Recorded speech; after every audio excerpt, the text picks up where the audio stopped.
Bismillahirrahmanirrahim. Assalamualaikum warahmatullahi wabarakatuh.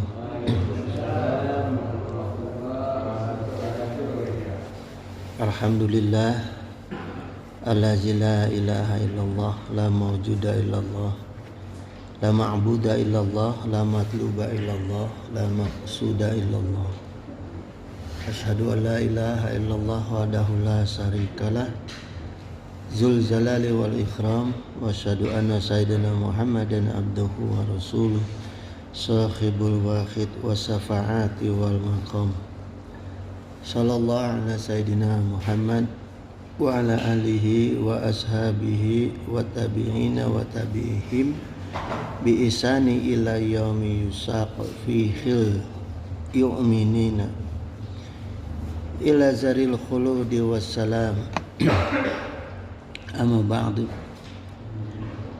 Hadratal muhtaromin summa ila hadratil kiram jami'i syuyukhina ayuhal mukarramin sahibal fudala allazi yakhduruna fi khazal masjid Jami' Al-Manan hafizakumullah wa ri'akum.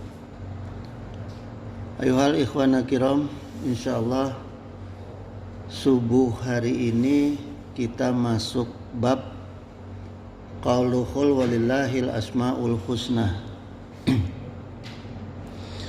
Pertama kita lihat dulu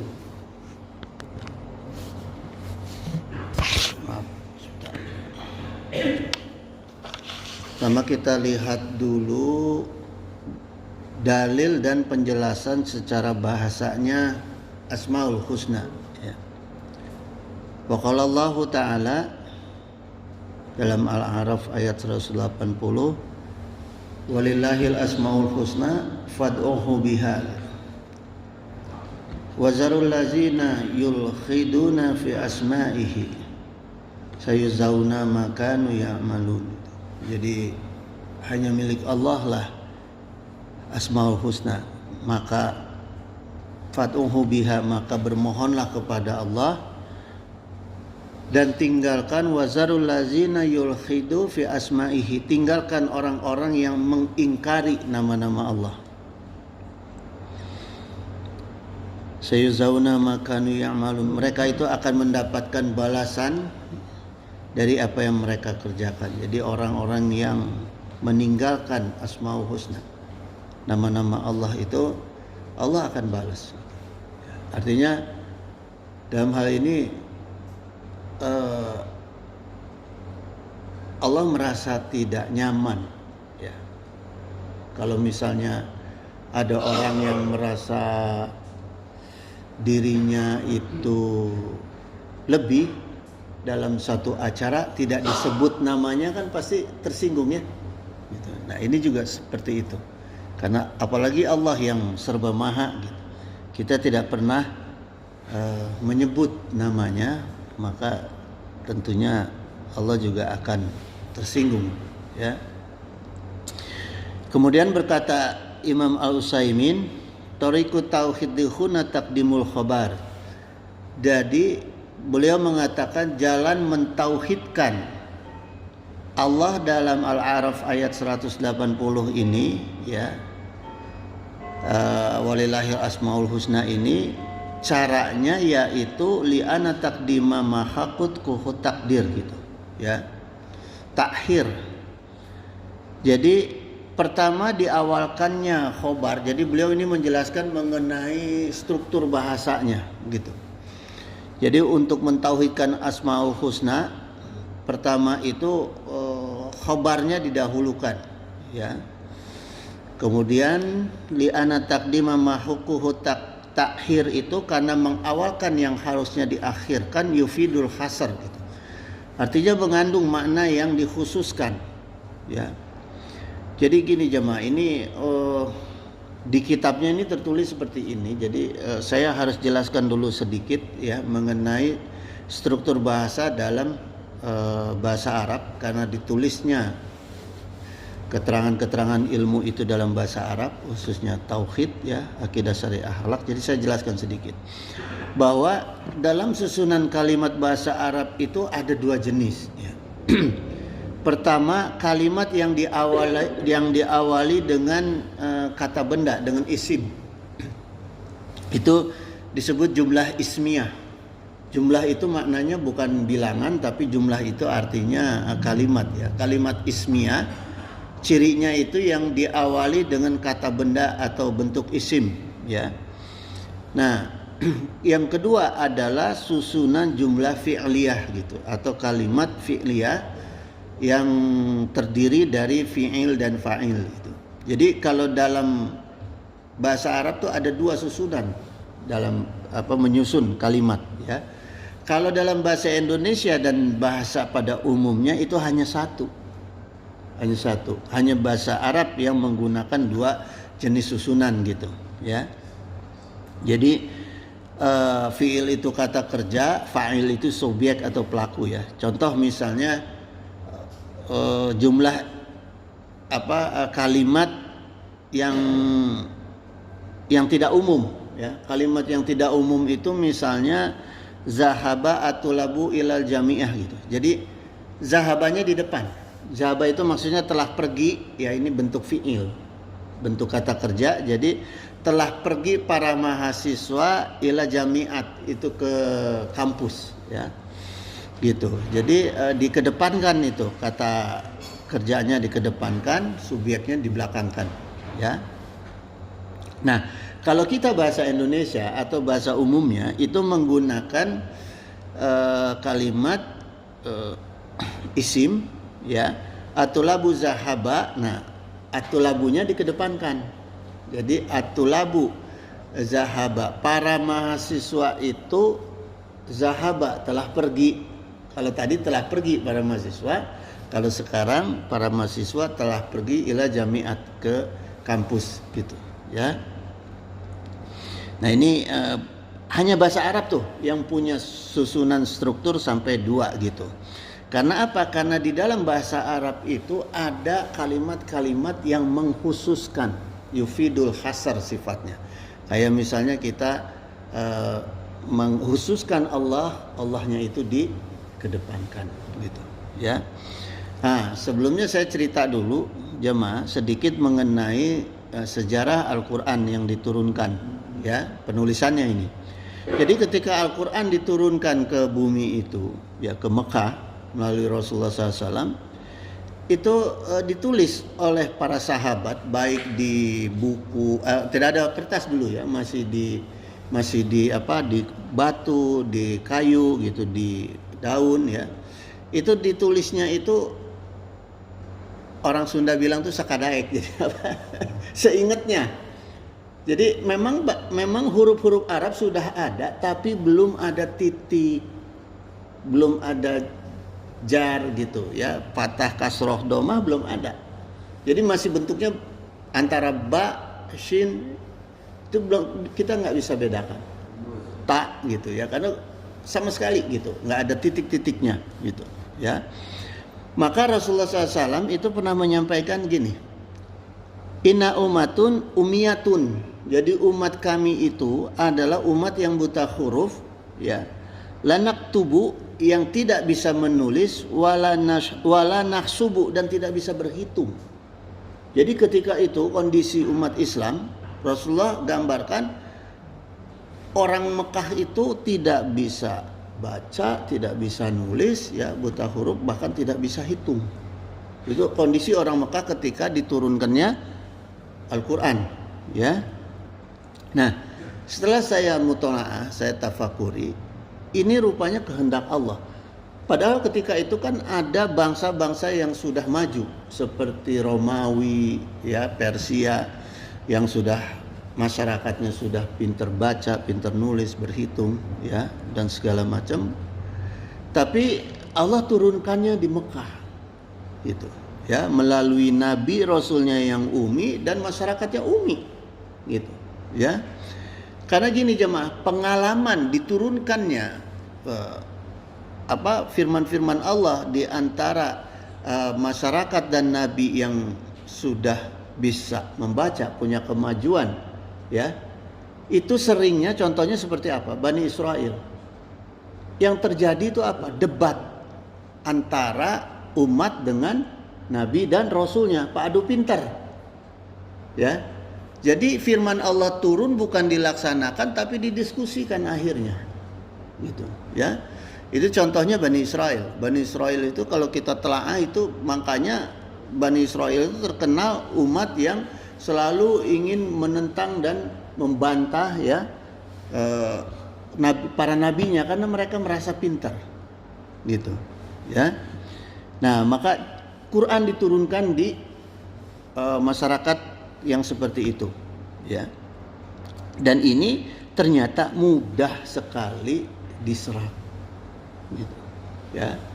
Daripada orang-orang yang sudah punya bekal pengetahuan, dimasuki pengetahuan kan bertanya dulu tuh, ya, gitu jemaah. Itu. Tapi justru dari sini sebagai bukti bahwa Al-Quran ini adalah kalamullah, gitu. Karena ternyata orang-orang yang mempelajari Al-Quran itu ternyata berubah semua, ya, berubah menjadi manusia-manusia yang berkemajuan, gitu. Nah, jemaah, ternyata, ya, di antara nabi dan rasul yang diberi kecerdasan oleh Allah itu hanya dua, Rasulullah SAW dan Nabi Idris, gitu, ya, gitu. Yang lainnya ya sekedar pintar aja, gitu, ya. Makanya mukjizat-mukjizat para nabi yang lain itu tidak ada yang bentuknya kecerdasan. Mukjizatnya itu adalah ilmu-ilmu seperti sihir, ya kan? Nabi Musa melawan dengan tongkatnya yang bisa menjadi ular, gitu kan? Artinya bukan yang bentuknya kecerdasan. Yang kecerdasan ini yang diberikan oleh Allah hanya dua tadi, ya, Rasulullah dan Nabi Idris alaihissalam, gitu. Kenapa dinamakan Nabi Idris? Dari kata darasa. Darosa ini artinya adalah belajar. Makanya dikatakan Nabi Idris, ya.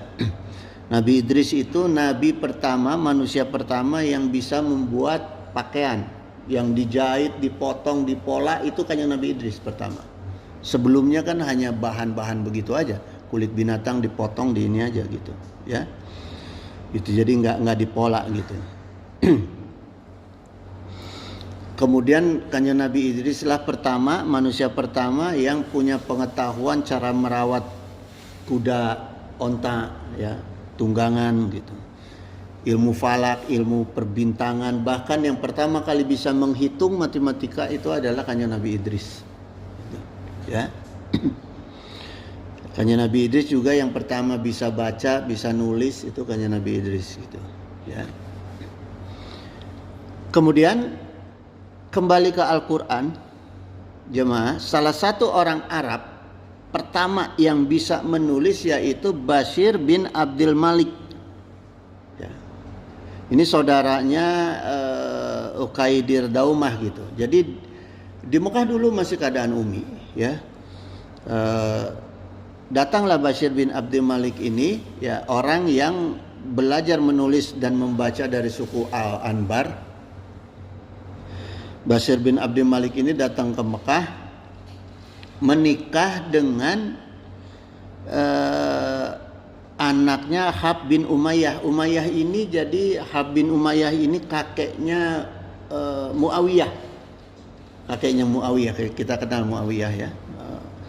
Jadi kawin dengan tantenya Muawiyah di Mekah, kemudian mengajarkan cara membaca, cara menulis, gitu, ke penduduk Mekah, ya. Jadi pada saat Islam masuk itu, di Mekah itu tercatat hanya ada 17 orang yang bisa membaca menulis, gitu. Salah satunya Sayyidina Umar, Sayyidina Ali, Sayyidina Utsman, Abu Ubaidah, ya, Tolhah, Yazid bin Sofyan, itu diantaranya, ya. Hanya 17 orang kalau dari kalangan laki-laki yang bisa membaca menulis. Kalau dari kalangan perempuan itu hanya istri-istrinya Rasul. Hanya istri-istrinya Rasul, ya. Ummi Kulsum, terus Sifah binti Abdullah al-Adawiyah, Nah, itu hanya istri-istri Rasul. Kalau Sayyidah Aisyah dan Ummu Salamah ini, dua istri Rasul ini hanya bisa baca tapi tidak bisa menulis. Ya, jadi hanya bisa baca, tidak bisa menulis. Ini di dalam sejarahnya seperti itu. Ya. Kemudian mushaf yang pertama kali ditulis itu atas perintah Sayyidina Utsman. Setelah Rasulullah nggak ada, khalifah dipegang oleh Sayyidina Utsman, diperintahkanlah untuk menulis mushaf Al-Quran secara pembukuan ya. Kalau menulis awalnya itu dari Sayyidina Umar gitu. Tapi mulai Sayyidina Utsman itu disusun ya, pembukuan disusun. Tapi ya itu bentuknya itu tidak ada itu, tidak sinnya itu tidak ada titik-titik gitu ya. Jadi kita nggak bisa tahu tuh mana dal, mana za, mana shin gitu ya. Jadi berdasarkan hafalan, karena memang waktu itu orang-orang Mekah itu diberikan kelebihan oleh Allah, mudah menghafal dan kuat menghafalnya. Jadi untuk tahfiz Quran itu mudah sekali gitu ya. Dan ini berlangsung selama 40 tahun. Kondisi ini berlangsung selama 40 tahun. Karena Islam penyebarannya semakin luas ya, semakin banyak orang-orang non-Arab yang masuk Islam, mulailah muncul orang pertama ya yang memberi tanda titik baris itu namanya Ubaidillah bin Ziyad. Ini yang pertama, sahabat yang pertama menyusun memberi titik di huruf ya, di huruf Arab itu supaya orang-orang non Arab bisa belajar Al-Quran gitu ya. Nah kemudian ketika zaman Khalifah Sayyidina Ali, beliau mengutus Abu Al-Aswad ya, baru memberi jer, fathah, kasroh, domah gitu ya. Itu atas perintah Sayyidina Ali. Gitu jamaah, itu sejarahnya penulisan Al-Quran gitu ya. Nah kemudian baru kesininya oleh ulama itu muncullah ulama-ulama ahli nahu, ahli sorab ya gitu. Jadi awalnya Islam itu, Quran itu sama sekali tidak bertanda ya. Nah kemudian jemaah, terkait dengan Asmaul Husnah tadi ya, kita lihat nih bagaimana penyusunan kalimatnya. Jadi menyusun kalimat dalam bahasa Arab yang tadi saya sampaikan itu untuk penyusunan Asmaul Husnah itu, atau umumnya orang pakai itu adalah kalimat ismiyah ya. Jadi misalnya gini, kalau kalimat ismiyah dalam struktur bahasa Arab itu bentuknya adalah mubtada wa khobar. Jadi subjeknya di depan, predikat di belakang. Kalau bahasa Indonesia kan SPOK gitu ya. Subjek, predikat gitu. Objek, keterangan. Nah, sama seperti bahasa Arab yang banyak dipakai, yang umum yaitu jumlah ismiyah. Jadi jumlah itu kalimat ya. Jadi awalnya mubtada, belakangnya khobar gitu, atau predikat ya. Seperti misalnya gini, dalam penyusunan kalimat baku itu alhamdulillah ya. Alhamdulillah itu, alhamdulnya itu adalah mubtada, subjek, karena ini bentuknya kalimat pujian, maka dia subjek di depan disimpannya ya. Lillahnya ini adalah khobar, predikat, ditaruhnya di belakang. Ini kalimat penyusunan yang umum ya, alhamdulillah gitu. Nah kalau misalnya susunannya dibalik ya, khobarnya, predikatnya yang di depan ya, subjeknya atau mubtadanya yang di belakang ya, dalam kaidah ilmu balaghah itu dikatakan takdimul ma'mul anil amil gitu ya. Jadi mendahulukan kata yang harusnya diakhirkan dari kata yang sebelumnya dibelakangkan, itu maknanya adalah yufidul hasr wal ihtimam.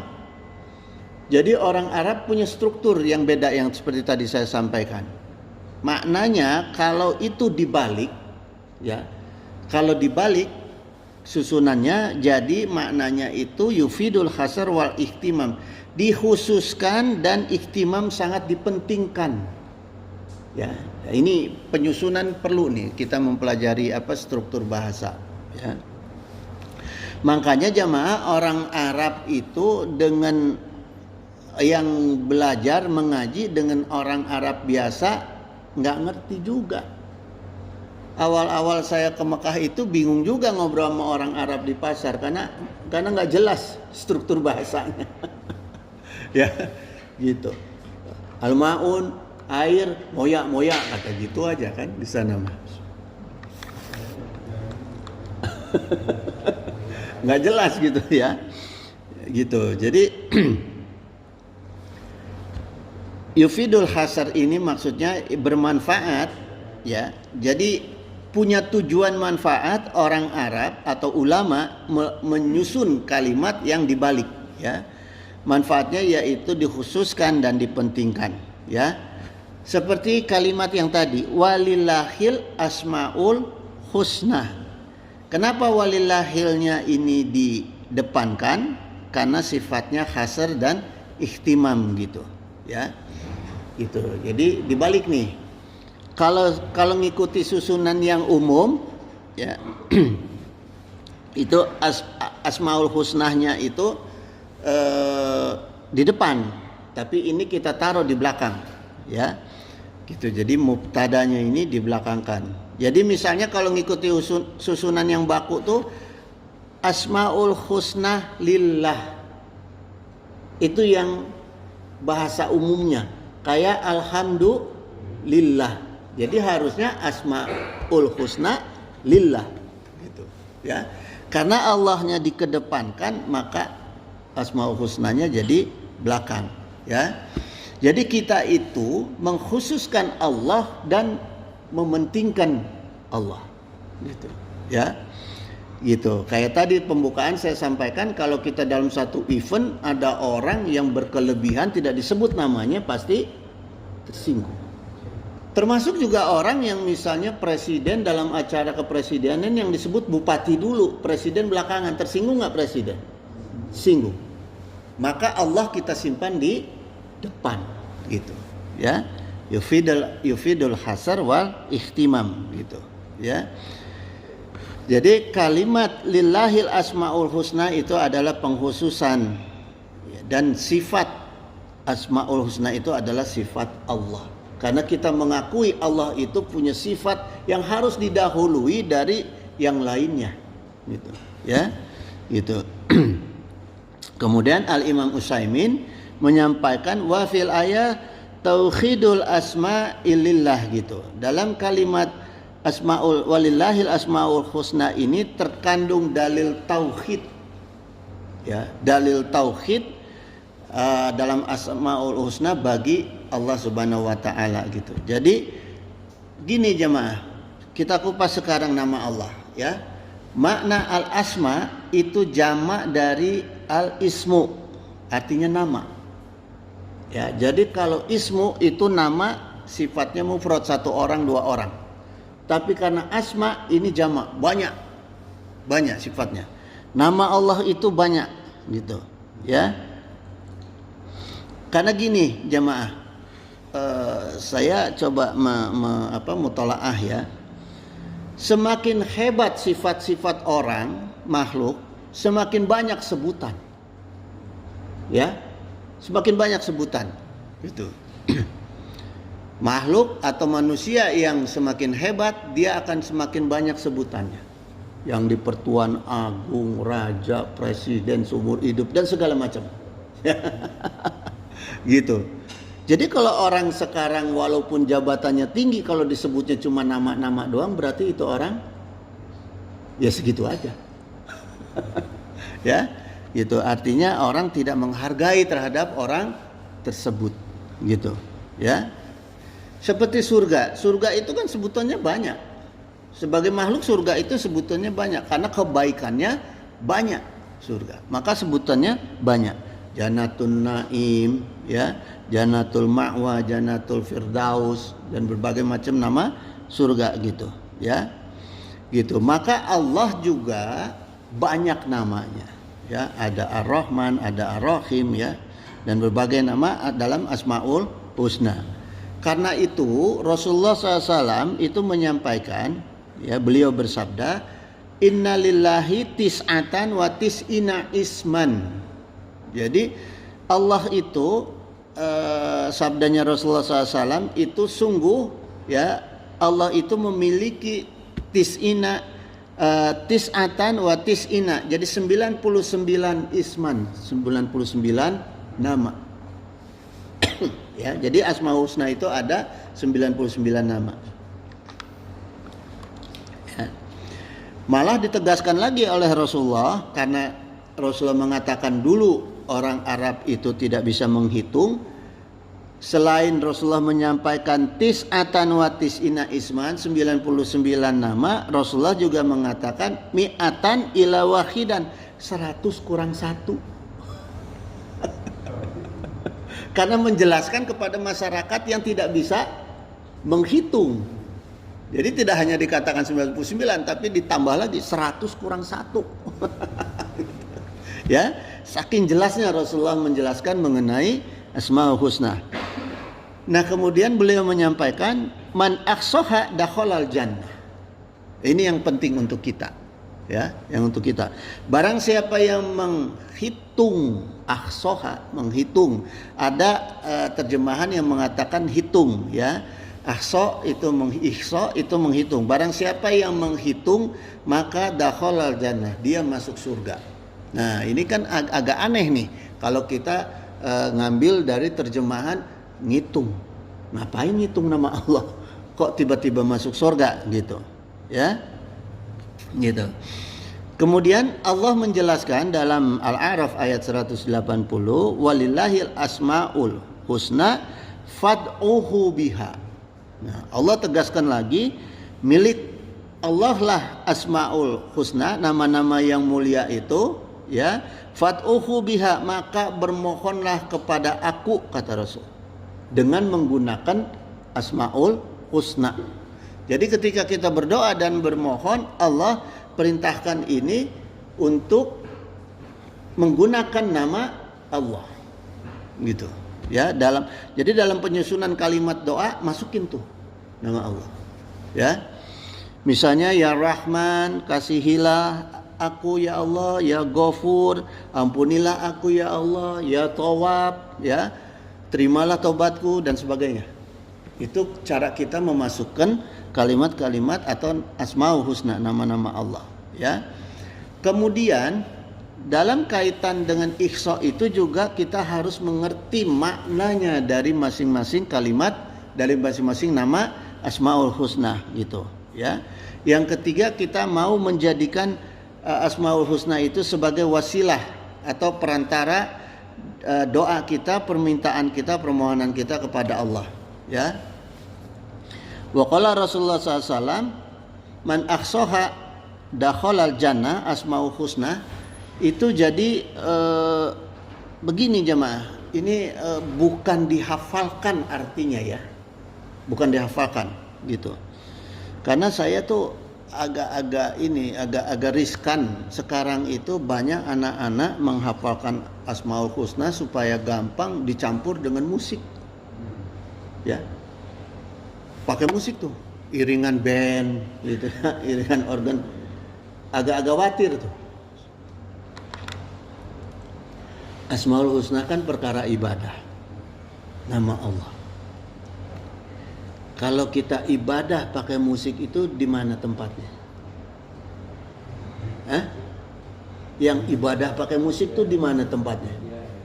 Di gereja. Lah kok Asmaul Husna pakai musik? Ya. Nadoman boleh, dikasih nada boleh, tapi jangan diiringin dengan alat musik. Jangan pakai alat gitu, ya, alatul malahi, ya, gitu, ya. Wa qala Nabi sallallahu alaihi wasallam, man tasabaha biqaumin fahuwa minhum. Jelas Rasulullah SAW ini menyampaikan siapa yang menyerupai satu kaum termasuk bagian dari kaum itu. Ya, jadi dihukuminya kalau kita ibadah menggunakan musik sama dengan itu, sama dengan gereja itu Nasrani. Hah? Kenapa? Hadroh. Hadroh bukan alat musik. Hadroh itu dari zaman Rasulullah sudah ada. Rasulullah diterima itu di Madinah pakai hadroh. Tola'al badru alaina, pakai hadroh. Ada contohnya. Ini yang pakai organ, ya, yang pakai alat musik, ya sama di gereja lah, gitu, ya, gitu. Kemudian Rasulullah SAW itu bersabda, la tattabi'una sananal lazina min qablikum, gitu. Sungguh kalian itu akan mengikuti jalannya umat-umat yang terdahulu. Ini diingatkan oleh Rasulullah SAW, shibran wa shibran, ya, sejengkal demi sejengkal, waziran bizirain, gitu, ya, sedepak demi sedepak. Jadi kita ini digambarkan oleh Rasulullah, umat Islam itu akan mengikuti orang kafir itu sedikit demi sedikit, gitu, enggak sekaligus, gitu, ya. Awal-awal mulai Desember pakai topi yang begitu-gitu tuh, yang merah-merah nggak jelas, ya kan, pakai umbul-umbul, gitu. Hatta lau dakhalu fil juhri dobin, gitu, sampai kata Rasulullah itu seandainya mereka masuk ke lubang kadal pun diikutin, nih, ya. Jadi orang kafir celaka pun kita ngikut, kita akan ngikutin orang kafir. Lattaba'tumuhum, maka kalian itu akan mengikutinya tuh, ya. Terus sahabat bertanya, qulna ya Rasulullah, al-yahudu wa nasara, apakah itu umat terdahulu itu Yahudi dan Nasara? Terus dijawab oleh Rasulullah, faman, kata Rasulullah, ya, siapa lagi? Nah, jadi kita ini umat Islam akan tergiring untuk mengikuti pekerjaan-pekerjaannya orang Nasrani dan Yahudi. Ini yang diingatkan oleh Rasulullah SAW, ya. Makanya dengan dalil hadis ini itu jadi dalil kita itu dilarang untuk i'tiba bil kufar.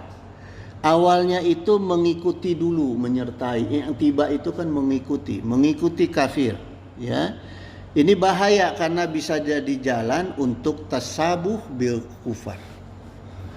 Awalnya ngikut-ngikut, lama-lama niru-niru, ya. Kalau udah niru-niru ya sama, dihukuminya sama, gitu, ya. Itu jamaah ini, makanya hati-hati nih. Jadi kalau bisa yang asmaul husna, anak-anak itu boleh nadom tapi jangan pakai alat musik lah, ya, gitu. Jangan didengar-dengerin, nanti orang anak-anak itu menganggap ngapalin asmaul husna penting, tapi akhirnya jadi begitu, gitu, ya, pakai musik, gitu, ya.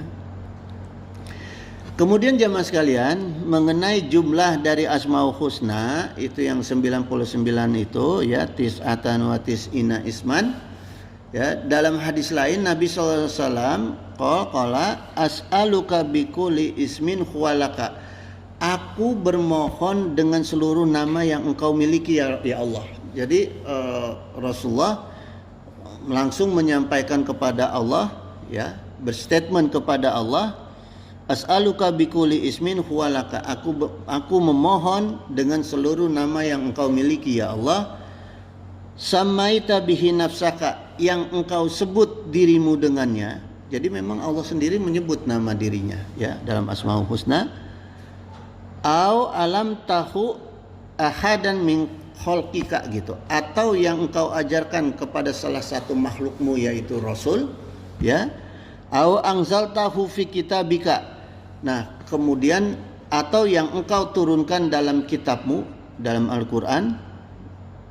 Jadi Rasulullah itu SAW kalau berdoa sering suka mengikuti atau mensertakan nama Allah, ya, karena disebutkan di dalam Al-Quran seperti Ar-Rahman Ar-Rahim, ya, gitu. Au tak syarta bihi, atau yang engkau simpan fi ilmi ghaibi indaka. Nah, ini jemaah. Jadi atau yang engkau simpan ya Allah di dalam ilmu gaib di sisimu.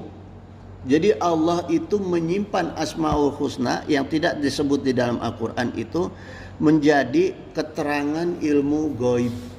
Tidak sekedar sifat yang tidak terlihat gaib, tapi menjadi ilmu. Menjadi ilmu artinya menjadi manfaat gitu. Dari hadis ini makanya banyak para ulama ahli hikmah yang mengambil bagian dari Asmaul Husna untuk menjadikan wiridan, dijadikan wiridan, ya, gitu. Karena ada keterangannya jelas bahwa ada nama-nama Allah yang dijadikan sebagai ilmu gaib, gitu, ya, disimpan di dalam ilmu gaibnya Allah, gitu, ya. Apa saja rahasia gaib? Nah, sekarang kita tanya nih. Apa saja rahasia gaibnya Allah? Ya, wa qala Sayyidina Umar, Innallaha katama sitatan fi sitatin, ya. Tulisannya kecil. Jadi sungguh Allah itu katama merahasiakan sitatan fi sitatin, gitu ya. Ada 6 perkara. Ada 6 perkara yang Allah rahasiakan, ya. Pertama gini. Katama ridho fi ta'at, gitu. Jadi Allah itu merahasiakan ridhonya dalam ketaatan kita. Ketika kita dalam melakukan ketaatan, Allah itu merahasiakan keridhoannya, gitu. Jadi kita jangan pernah syuudan sama Allah. Kalau taat ya taat aja lah. Karena Allah nyimpen tuh keridhoannya, ya, nggak usah dihitung-hitung, nggak usah ditunggu-tunggu, ya. Kemudian waqatamal ghadaba fi maksiat, Allah itu merahasiakan murkanya dalam maksiat. Nah, ini hati-hati. Jangan pernah kita menganggap bagian maksiat itu ada yang ringan, ada yang berat. Karena Allah itu merahasiakan marahnya, murkanya dalam maksiat. Ghadab itu marah yang banget, ya. Artinya yang banget itu kalau kita marah kan ada yang masih bisa nahan, tidak menghukum. Kalau ghadab itu sifatnya marah yang langsung menghukum, gitu, ya.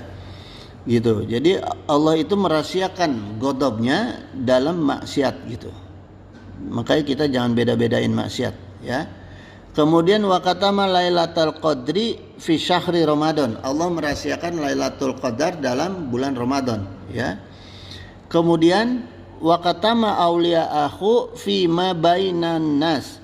Allah merahasiakan wali-walinya Allah di tengah-tengah manusia. Jadi di antara kita, di tengah-tengah manusia ini, ya, Allah merahasiakan ada wali-walinya Allah. Khusus, ya. Tidak hanya zaman sekarang tapi dari zaman dulu, gitu. Wa katamal mauta fil umri, dan Allah menyisipkan kematian di sepanjang umur, ya, gitu. Kemudian wa katama sholatal wusta fi sholawati, gitu. Dan Allah merahasiakan sholat wusta di dalam sholat 5 waktu. Ada sholat yang dikhususkan oleh Allah, ya, itu di dalam sholat 5 waktu. Ulama banyak mengatakan asar. Banyak ulama mengatakan sholat asar. Ini fadilahnya lebih, gitu, ya. Nah, jadi 6 ini jamaah, 6 ini rahasia-rahasia Allah yang oleh para ulama ahli hikmah kemudian Asmaul Husna itu dijadikan untuk membuka rahasia Allah, gitu. Maknanya gini, kalau kita ini ingin taat dapat ridho, ya ketaatan itu dibarengi dengan wiridan Asmaul Husna, gitu, ya, maknanya tuh. Misalnya kita habis maksiat, selain istighfar gunakan juga Asmaul Husna, ya. Terus dalam tujuan memperoleh Lailatul Qadar banyak-banyak mewiridkan Asmaul Husna, gitu, ya. Kemudian juga supaya kita matinya matinya itu dalam bimbingan Allah juga banyak Asmaul Husna, gitu, ya. Ini diantara kepentingan kita dalam membaca mewiridkan Asmaul Husna gitu, ya. Kemudian gini jamaah sekalian. Maka terkait dengan 6 rahasia Allah dan kebutuhan kita lainnya hidup di alam dunia itu, Allah turunkan yang 99 nama tadi. Ya, yang 99 nama tadi. Nah, sekarang asma itu artinya namanya banyak. Sekarang apa yang dimaksud dengan al-husna? Al-husna itu adalah jamak dari mu'anat ahsan. Ya. Jadi ahsan itu dari kata hasan, ya.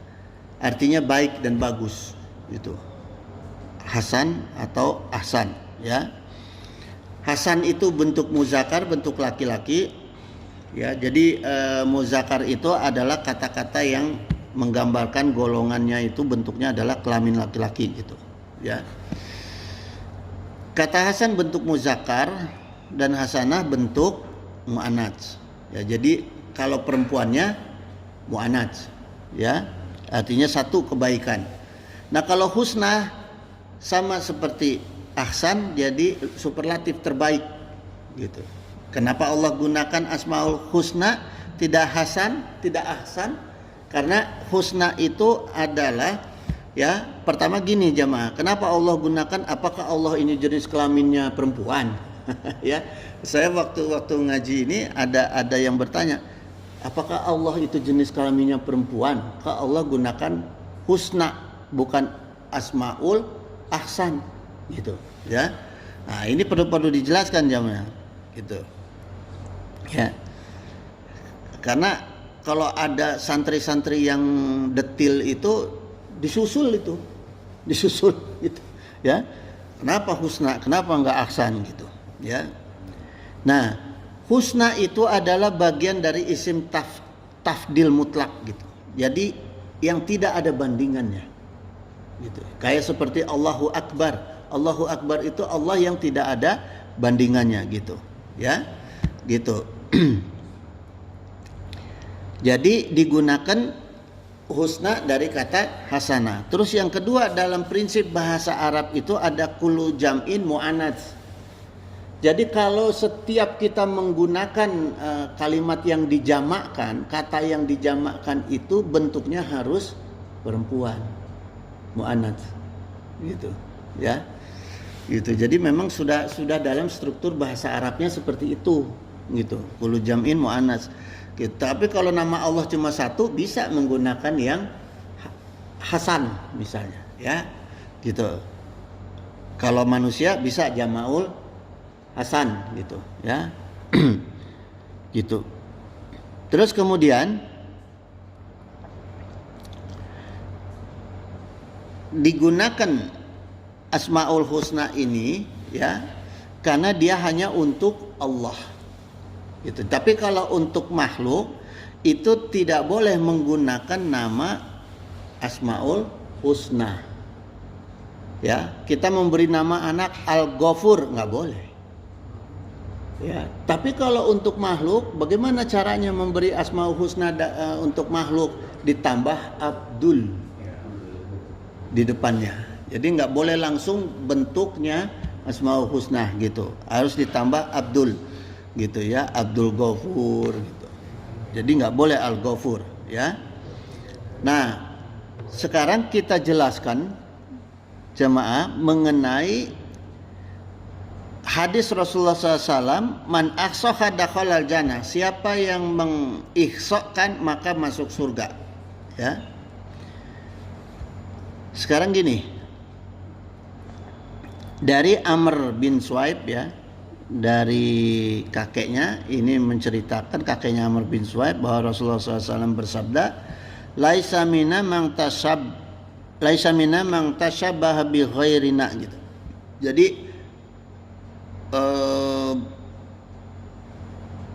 ini mengenai tasabuh. Jadi dijelaskan dalam hadis Tirmizi ini, ya, bahwa kita tidak boleh tasyabuh dalam berasmaul husna. Ya, tadi saya sudah jelaskan sebelumnya.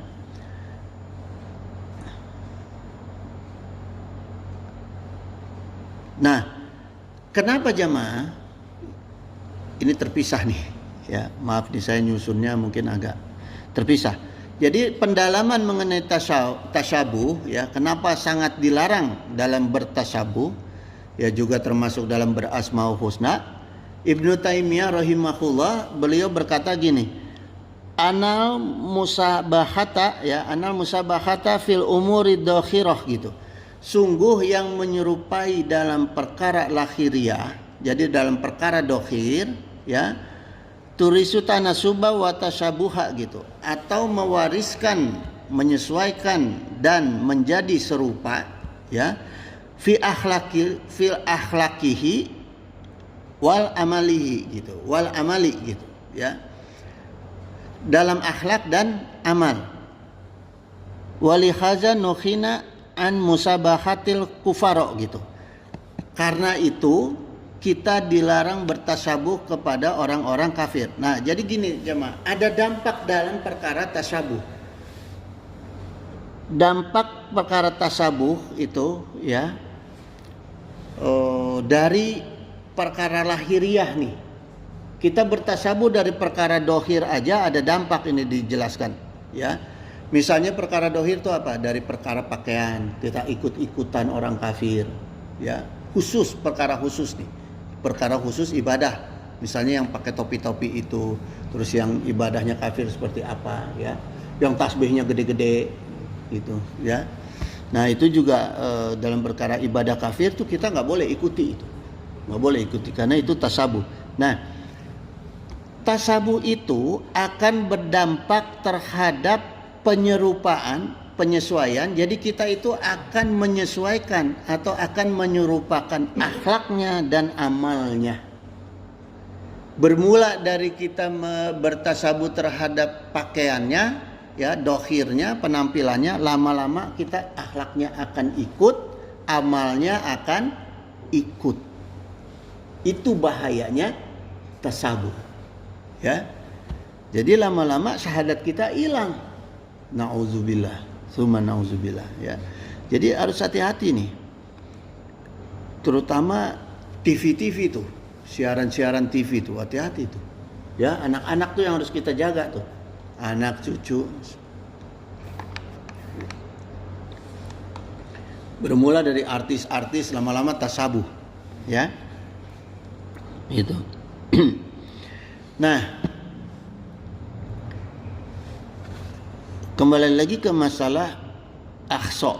Akhso itu jamaah, ya, ihsa wa asma lillahi maknahu. Jadi mengikhsa nama-nama Allah itu, ya, artinya pertama al-ihatatu bihal laqdan wa ma'nan. Menguasai nama-nama Allah itu baik lafadznya maupun maknanya. Jadi yang termasuk dengan ihsa itu, ya, kita menguasai nih. Menguasai itu artinya mengerti makna dari nama-nama Allah, ya, gitu. Seperti gini, ya. Walillahil asmaul husna, hanya milik Allah asmaul husna, nama-nama itu terbaik, ya, fad'uhu biha, maka bermohonlah. Jadi seperti gini jamaah, ya. Kita memahami makna asmaul husna itu, misalnya ya Fatahu maha pembuka, ya Rozaku maha pemberi rizki. Jadi kalau kita berdoa Allahumma inni as'aluka rizqan ya Fatahu ya Rozak, gitu. Ditambah kalimat dengan ya Fatahu ya Rozak gitu. Kalimat asmaul husna, Fatah itu kan artinya pembuka, Rozak itu rizki. Allahumma inni as'aluka rizqan ya Fatahu ya Rozak. Ya Allah, saya minta rizki dari Engkau ya Allah. Engkau lah yang maha pembuka dan maha pemberi rizki, gitu. Itu maknanya ihsa, salah satunya kita faham. Nah, kalau kita nggak faham, jangan sampai kita pakai ya qabidu. Ya qabidu itu maha menyempitkan, ya khafidu maha merendahkan.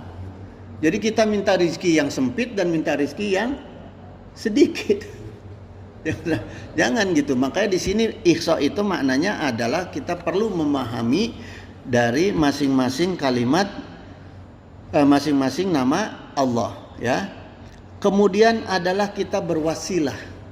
Berwasilah dengan menggunakan Asmaul Husna, salah satu contohnya adalah Ya Zal Jalali wal Ikram. Ada misalnya kita dalam berdoa di belakangnya kita gunakan Ya Zal Jalali wal Ikram atau Ya Hayyu Ya Qayyum misalnya, ya. Gitu. Ya ini. Terus kenapa kita mentawasulkan, ya? Mentawasulkan dengan menggunakan doa kita itu dengan menggunakan Asmaul Husna, karena gini jamaah, ya. Kalau kita meminta sesuatu kepada bapak atau pejabat kan pasti kita puji-puji dulu tuh. Ya. Kita puji-puji dulu. Diangkat-angkat dulu. Oh. Ya. Bapak kan hartanya nih 17 turunan nih nggak habis nih. Masa ngasihnya sedikit. Dipuji-puji gitu. Nggak taunya bapak turunan ke 18 habis. Udah nggak ada rezekinya. Jadi salah satunya itu, ya jemaah. Itu makna ihsa, artinya kita harus paham, ya, kemudian berwasilah. Yang berikut makna ihsa itu, ya, artinya kita memahami nama Allah itu gini. Ini saya tafakurinya gini jemaah. Kalau kita tahu Allah itu Maha Ghafur dan Maha Ghafar, artinya Allah itu Maha Pemberi Ampun. Tentunya kan yang kita cari dari Allah itu adalah ma'firahnya. Karena Allah Maha Ghafur dan Maha Ghafar, kita akan cari ma'firahnya Allah. Maka banyaklah bertobat kepada Allah. Kan kita tahu Allah Maha Ghafur, Maha Ghafar. Kok kita nggak gunakan, kita nggak bertobat, kan rugi gitu. Ya, ini salah satu makna ihsa gitu, ya.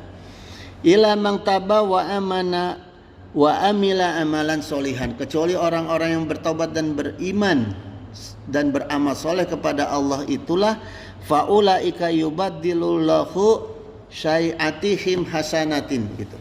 Mereka itulah orang-orang yang dosanya diganti oleh Allah menjadi kebaikan. Wa kanallahu ghafuron rahiman. Allah itu Maha Pengampun lagi Maha Penyayang. Nah, jadi jelas nih jemaah. Jelas Allah jelaskan bahwa Allah itu punya sifat ghafurun rahiman. Manfaatkan, maka kita bertobat. Ya. Ini Allah firman dalam Al-Furqan ayat 70. Jadi gini, jemaah. Ya, ini analogi saya. Kita kan hidup itu penuh dengan dosa. Pasti kan? Pasti kita penuh hidup dengan dosa. Dosa itu ada manfaatnya enggak? Hah? Ada manfaatnya enggak dosa? Saya mau tanya ini. Kita beranalogi nih, ya. Kenapa ada? Analoginya apa? Kotoran itu ada manfaatnya enggak? Jadi pupuk. Kotoran itu bisa jadi pupuk kalau kita bisa mengolah. Dosa kita bisa jadi manfaat kalau kita bisa tobat. Ya. Kalau kita nggak merasa berdosa, berarti kita nggak akan pernah bertobat. Gitu. Ya, gitu jemaah. Bayangin, kotoran hewan, kotoran itu kalau diolah jadi pupuk miliaran itu. Ya, makanya kita kelolalah dosa kita nih.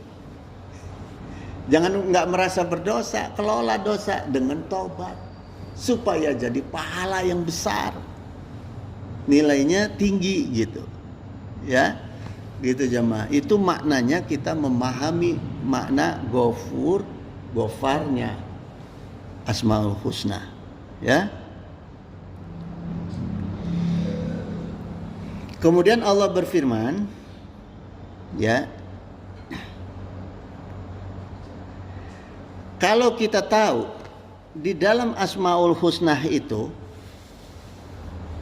ada Gini, Al-Quran ini ya, dalam Al-Quran Asy-Syura ayat 11 ini kan Allah menyatakan dirinya laisa kamislihi syai'un. Allah itu tidak ada perbandingannya, ya, tidak ada perbandingannya bagi siapapun, ya, laisa kamislihi syai'un. Wa huwa, dan Allah itu Sami'ul Basir. Allah itu Maha mendengar dan Maha melihat, gitu. Ya. Sami'ul Basir. Gitu. Jadi Allah itu ala ya'lamu man khalaqa. Ingat, Allah itu adalah Maha Pencipta, wa huwa Latiful Khabir. Allah itu, karena Allah yang menciptakan, maka Allah itu selain Maha mendengar dan Maha melihat, Allah itu juga Maha mengetahui dan Maha lembut. Ya. Gitu. Latif ini lembut, Khabir itu Maha mengetahui, gitu. Ya. Jadi ada sifat-sifat Allah, Asmaul Husna Allah itu pertama Sami'ul Basir, Maha mendengar, Maha melihat, kemudian Maha lembut dan Maha mengetahui. Ini ada nama Allah. Nama itu kan kaitannya dengan sifat. Orang dipanggil namanya itu karena sifat. Ada ya. Orang dipanggil hei si bedegong karena emang sifatnya bedegong. Ya. Jadi nama melambangkan juga sifat. Nah, sekarang kalau kita tahu Allah itu sifatnya Latifun Khabir, ya, dan Sami'ul Basir, ya, Allah itu Maha mendengar, Maha melihat, Maha mengetahui, ya. Ibaratnya analoginya gini. Ini ruangan masjid. Kita kasih pasang CCTV. Kita tahu nggak ada CCTV? Tahu kan? Kan jelas dipasang CCTV. Kemudian kita tahu nggak di balik CCTV itu ada yang melihat monitor CCTV. Tahu kan? Ada yang menyaksikan. Terus kita ledek-ledek tuh CCTV.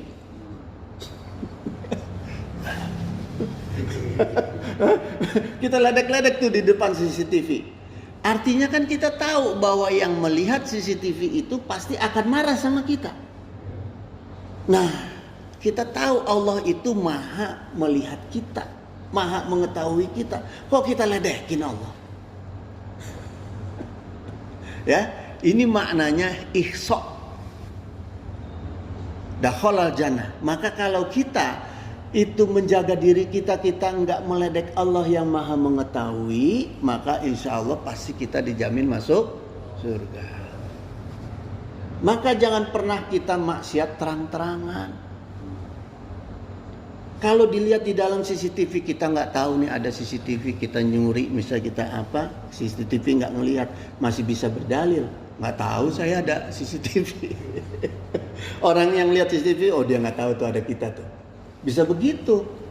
Tapi kalau kita terang-terangan, udah tahu ada gua loh. Ya, sama dengan menantang. Jangan pernah kita maksiat terang-terangan kepada Allah karena kita menantang Allah. Itu ihsa dakhalal jannah, gitu ya. Makanya kita harus memahami makna-makna dari kalimat kata-kata yang ada di Asmaul Husna. Nggak perlu dihafalin, nggak perlu. Tahu aja dari perkataan Asmaul Husna, kita tahu ini artinya apa, ini artinya, untuk menjadi pedoman kita. Ya, gitu jemaah.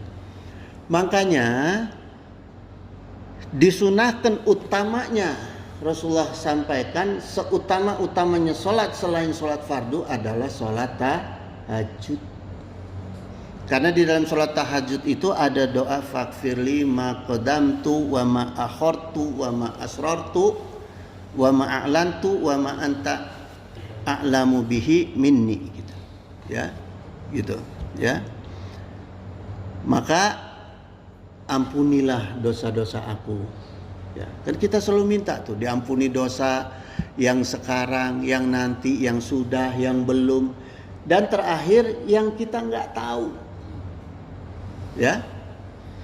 Wa ma anta a'lamu bihi, dan yang hanya engkau yang tahu saya ini ada dosa, ya Allah ampuni. Itu maknanya kelebihannya tahajud, ya. Karena kita ada dosa yang kita nggak tahu, gitu. Ya, gitu jemaah. Ya itulah pentingnya Asmaul Husna. Nah untuk selanjutnya sekarang jam berapa ya? Selanjutnya pertemuan berikutlah ya. Ini mengenai doa-doanya, mengenai apanya di Asmaul Husna dalam pertemuan berikut. Sekarang kita tutup dulu. Ada yang mau ditanya nggak? Ya. Waalaikumsalam. Syarat untuk masuk surga diantaranya beriman dan beramal soleh dan menjauhi syirik kan? Pertanyaannya, bagaimana apakah termasuk syirik doa yang dimasukkan ditulis di dalam kertas kemudian dimasukkan dalam air kemudian ditagih dengan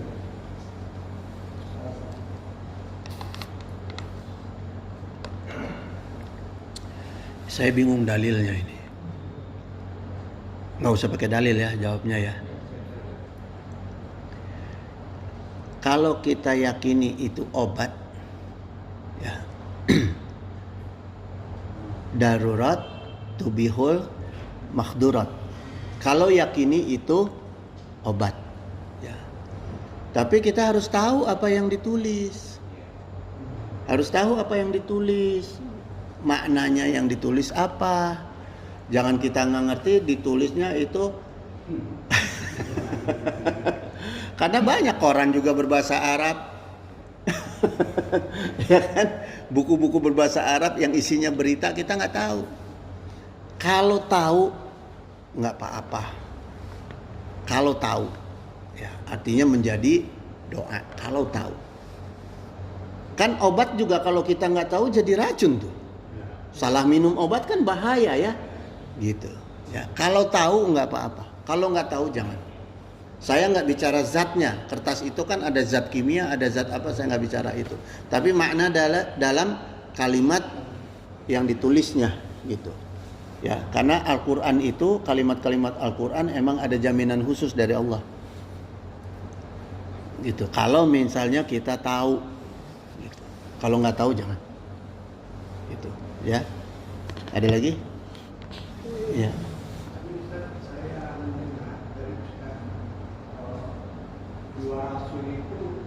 Nabi Idris dan Rasulullah. Saya tidak memahami apakah tiga disebutkan disahkan dengan Nabi Sulaiman dan Yusuf. Begini, mukjizat yang Allah turunkan kepada dua nabi ini tidak ada di nabi-nabi yang lain. Karena mukjizatnya berupa kecerdasan. Ya, kalau orang nggak cerdas, orang nggak bisa menemukan sesuatu. Nabi Idris menemukan bagaimana cara menghitung matematika, kemudian cara menjahit pakaian. Ya, itu kan pembuka, ya, kecerdasan. Rasulullah diberikan kelebihan kecerdasan, maka ada sifat fatonah. Sifat fatonah itu kelebihannya Rasulullah. Buktinya dengan Al-Quran yang dipahami oleh Rasulullah. Jangankan gini ya, Rasulullah itu makhluk pertama yang menerima Al-Quran yang disampaikan oleh malaikat Jibril. Ya. Kita kalau nggak cerdas ngaji itu nggak selesai-selesai. Ngaji Al-Quran, kita kalau nggak cerdas nggak selesai-selesai. Saya sampai sekarang belum selesai ngaji Al-Quran. Apalagi yang sambil ngantuk-ngantuk. Yang serius aja berhadap-hadapan ya nggak selesai-selesai. Gitu. Nah kalau nabi-nabi yang lain seperti Nabi Sulaiman, Nabi Ibrahim itu kan mukjizatnya nggak mempan dibakar, mukjizat sihir, mukjizat keselamatan, tapi bukan berupa kecerdasan. Hanya dua yang berupa kecerdasan yaitu Rasulullah dan Nabi Idris. Gitu. Gitu. Tapi kelebihannya lebih, tetap lebih, cuma bentuknya bukan kecerdasan. Gitu. Iya Pak. Atau masih penasaran? Ada yang lain nggak? Kalau nggak ada saya tutup nih. Ya, karena gini nanti pertemuan berikut juga bagaimana kita mengkaji Asmaul Husna dalam bentuk doa-doa, ya, memanfaatkannya bagaimana, wiridannya bagaimana gitu. Ya. Jadi kalau nggak ada yang ditanya lagi. Innahu sami'un qaribun mujibud da'wah wa yaqdi hajat subhanaka Allahumma wa bihamdika asyhadu an la ilaha illa anta astaghfiruka wa atubu ilaik. Wabillahi taufiq wa hidayah. Wassalamualaikum warahmatullahi wabarakatuh. Allahumma sholli wa sallim wa barik ala sayyidina wa syafi'ina wa habibina maulana Muhammad wa sallim wa radiyallahu ta'ala an sadatina sahabi sayyidina Rasulillah ajma'in. Amin ya Allah ya mujib da'wati sa'ilin. Allahumma inna nas'aluka minan ni'mati tamamaha wa minan ismati dawamaha wa minan rahmati sumulaha wa minan afiyati husulaha wa minan aisya argodah wa minan umuri as'adah wa minan isani atamah wa minan in'ami a'amah wa minan fadli azabah wa minan lutfi anfa'ah. Allahumma kun lana wa la takun alaina.